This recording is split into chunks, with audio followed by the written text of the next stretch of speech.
ব্যারাকপুরের সাংসদ অর্জুন সিংয়ের তৃণমূল ছেড়ে বিজেপিতে যোগদানের জল্পনার মধ্যেই ব্যারাকপুর রেল স্টেশনে বুধবার সকাল থেকে লক্ষ্য করা গেল পোস্টার, যে পোস্টারে দাবি করা হয়েছে বিজেপিতে পাল্টিবাদ চাই না, বিজেপিতে দল বদলুর স্থান নেই।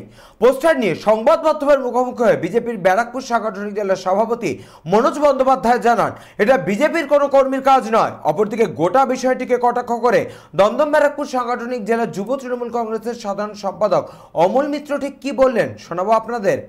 দেখুন, এটা তো বিজেপির নাম নিয়ে কেউ পোস্টার করেনি বা বিজেপির আমার মনে হয় আমাদের সাংগঠনিক পদ্ধতি এরকম কোনো পদ্ধতি নেই যে আমরা পোস্টার দিয়ে সমস্ত কিছু জানাবো। আমাদের দলের ভিতরে আলাপ আলোচনা হয়, সমস্ত বিষয় হয় এবং আমাদের যে প্রার্থী সেটা আমাদের লোকসভা প্রার্থী সাধারণত আমাদের কেন্দ্রীয় নির্বাচন কমিটি যেটা আছে তারা সিলেকশন করে।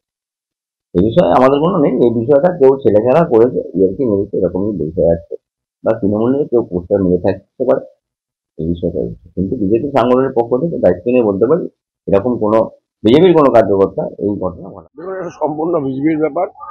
তারা কি করবে তাদের ব্যাপার। আমরা আমাদের ক্যান্ডিডেট নিয়ে চিন্তিত। আমরা ক্যান্ডিডেট কিভাবে জিততে হবে সেই ব্যাপারে আমরা করে যাচ্ছি। এটা সম্পূর্ণ বিজেপির ব্যাপার। তারা বলতে পারবে তাদের ক্যান্ডিডেট।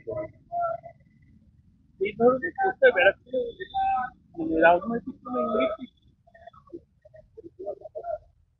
নিশ্চয়ই দিচ্ছে, নাহলে পরে কেন লিখবে। ব্যারাকপুর থেকে সৈকত গঙ্গোপাধ্যায়ের রিপোর্ট, চ্যানেল 24/7।